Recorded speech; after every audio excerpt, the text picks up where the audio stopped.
Today, you and I are sitting down and we're talking all about your habit systems for the year. So stay tuned if you want to have one of the best years yet.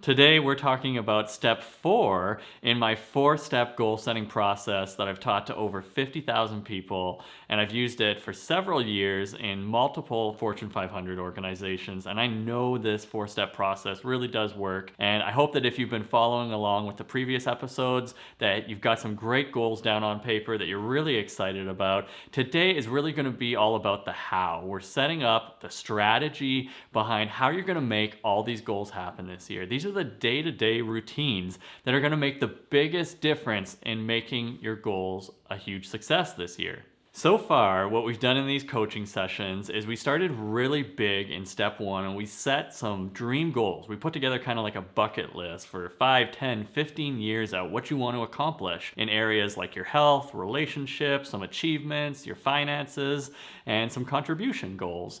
And so we kind of brainstormed all those in step 1. We then narrowed things down a little bit further in step 2, and we summarized your 3 to 5 abso-fucking-lutely's. These are the things that you give the most fucks about that you want to focus on this year. So we prioritize those and hopefully have about 3 to 5. You might have more, you might even have less.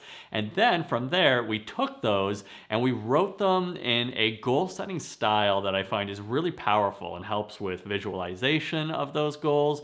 And I walked you through some examples to show you how that all works.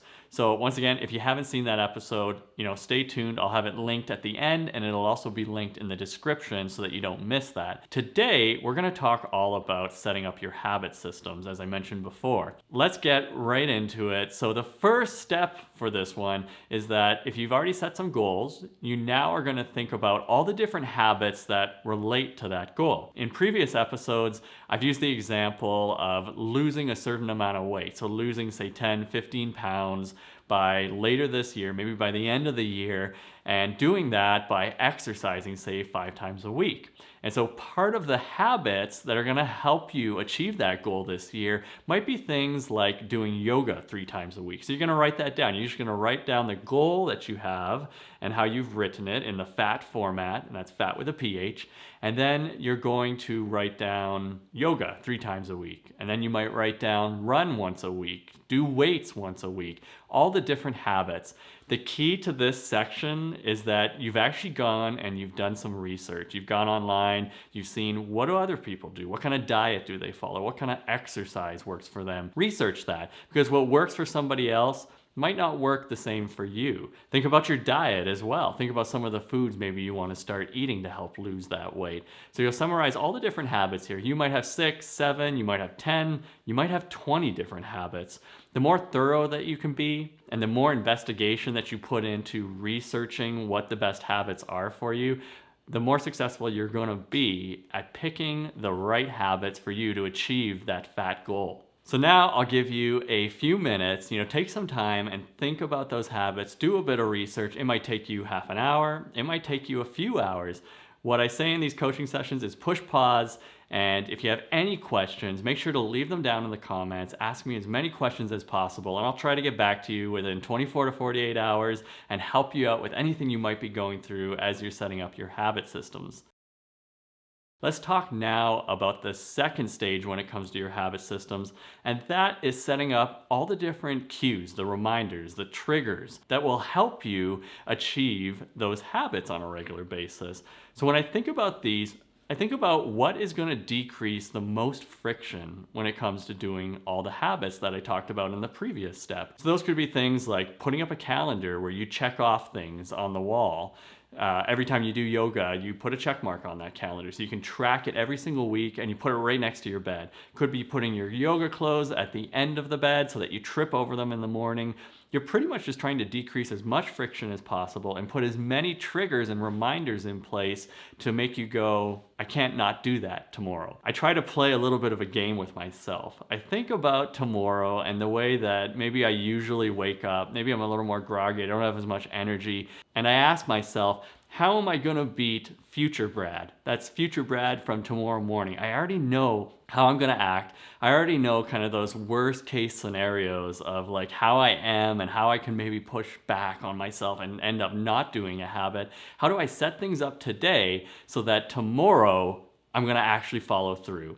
So figure out how to beat yourself. You're playing a bit of a game with yourself, and the more of these cues, the more of these triggers that you can put into place, the more effective you're gonna be at doing those habits on a regular basis. So now I'll give you another few minutes to kind of make a list. It could be to the right of all those habits and list all the different reminders and cues like I just talked about. Now we're on to the last step when it comes to developing your habit systems. I find some people skip this step and don't even think about it. They go, you know what, I'm just gonna follow through with my habits, I'm gonna make them happen, I don't need any rewards or anything. But this is actually a really important step. It can be really powerful if you set some rewards in place that you can continually remind yourself, even while you're maybe doing the habit. You might be lifting weights, and a reward could be an extrinsic item like, say, a smoothie or a protein drink that you really enjoy having at the end of that workout.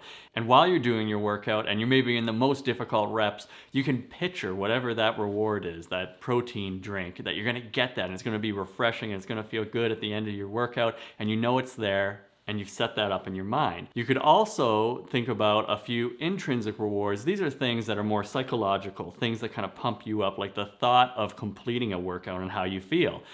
Kind of like when I complete a run, I feel really good after a run. I definitely don't feel good at the beginning of the run. There's usually a bit of kind of pushback and I don't really want to do it, but I always know that when I complete a run, I always feel really good afterwards. I also find I'm far more energized throughout the day, and I'm always at the end of that run, or any workout for that matter, I'm always saying, you know, thank goodness that I actually did this, because I actually feel really good and I'm glad I did it and I'm glad that I pushed through. So think about all those whys, all those powerful why rewards of how you're gonna feel. You can even picture 6 months from now, if you're regularly doing this habit, how are you gonna feel? How are you gonna look?